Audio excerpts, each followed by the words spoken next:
অন্ধকার নামলেই গ্রাস করছে এক অদ্ভুত আতঙ্ক। চোরের উপদ্রব কিংবা ডাকাতের হানা নয়, মাঝরাতে নিস্তব্ধতা চিরে ঘরে ঢুকছে এক মায়াবী অদৃশ্য অবয়ব। আলমারি ভাঙা হচ্ছে না, সিন্ধুকের গয়নাতেও হাত পড়ছে না, অথচ ঘুমন্ত মহিলাদের ওপর চলছে এক বিচিত্র মনস্তাত্ত্বিক অত্যাচার।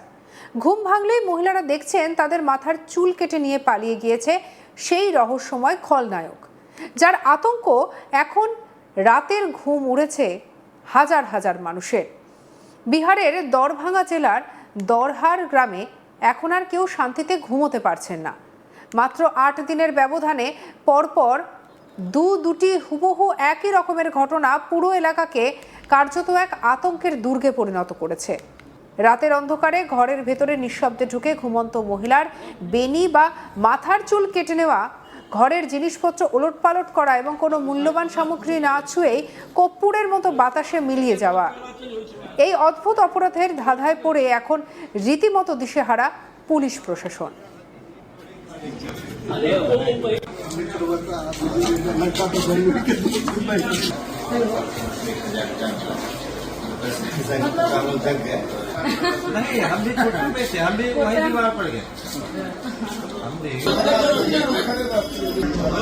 বৃহস্পতিবার ১৬ জুলাই রাতে ঘটে যাওয়া দ্বিতীয় ঘটনাটির পর থেকে গোটা গ্রামের মানুষ লাঠি সোঁটা নিয়ে রাত পাহারা দিচ্ছেন।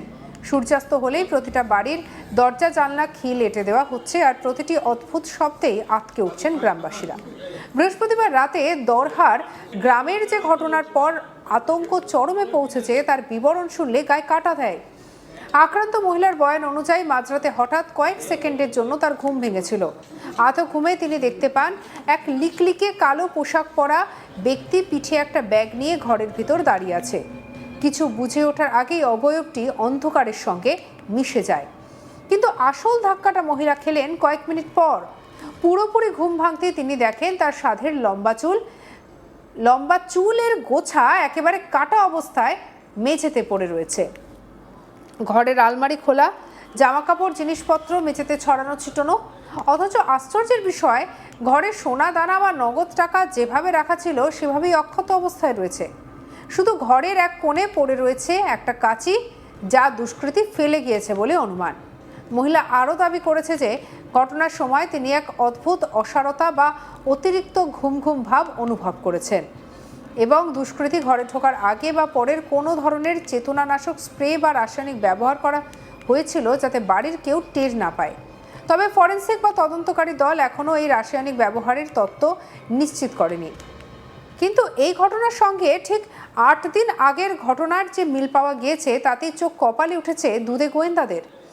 দুটি ঘটনা ঘটেছে বৃহস্পতিবার রাতে। দুটির ক্ষেত্রে টার্গেট করা হয়েছে ঘুমন্ত মহিলাদের এবং দুবারই কোনো চুরি না করে শুধু চুল কেটে চম্পট দিয়েছে অপরাধী।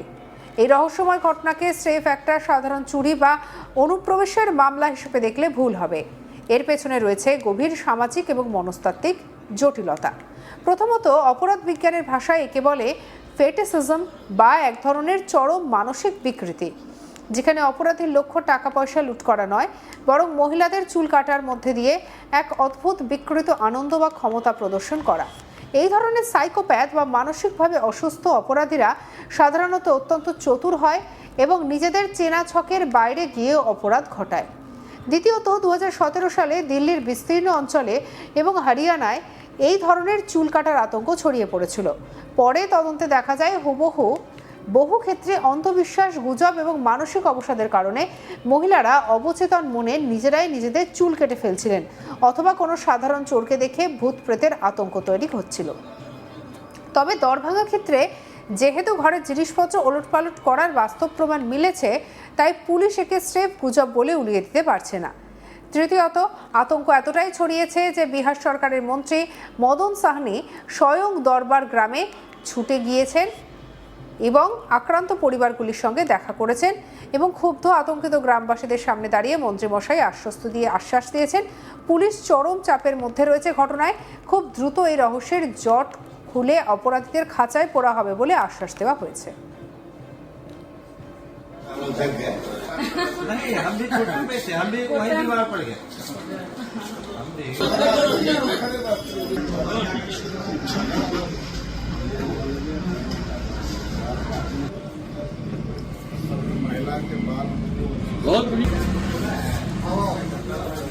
মন্ত্রী মদন সাহানি কি বলেছেন শুনবো।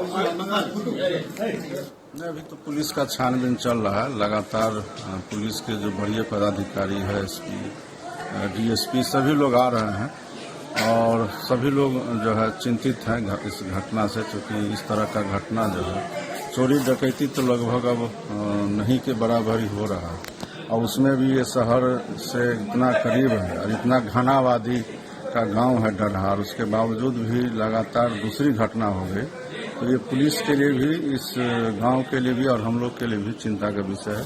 लेकिन हम लोग को भरोसा है पुलिस जिस तत्परता से लगी हुई है उसका उद्भेदन हो जाएगा और हम लोग भी इसमें जो है लगातार पुलिस से संपर्क में है, दबाव बना रहे हैं।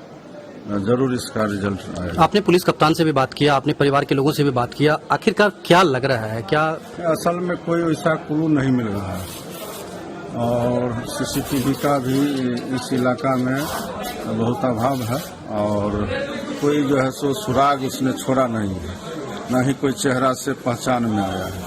इसलिए कठिनाई हो रही है, लेकिन फिर भी हम लोग को भरोसा है जिस तत्परता से पुलिस लगी हुई है जरूर किसी न किसी तह तक पहुंचे।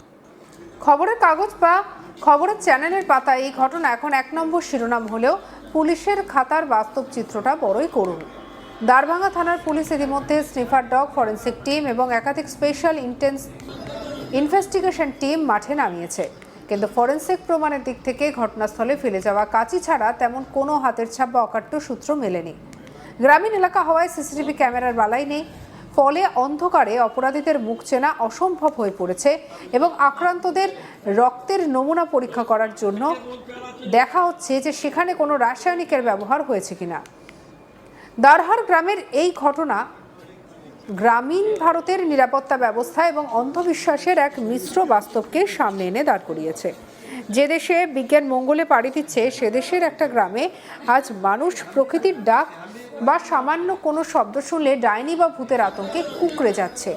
আইন শৃঙ্খলা বজায় রাখা পুলিশের কাজ ঠিকই, কিন্তু এই ধরনের মনস্তাত্ত্বিক অপরাধ রুখতে গেলে শুধু লাঠি বা বন্দুক দিয়ে হবে না, গ্রামে গ্রামে সচেতনতা বাড়াতে হবে যাতে কেউ গুজবে কান না দেয়।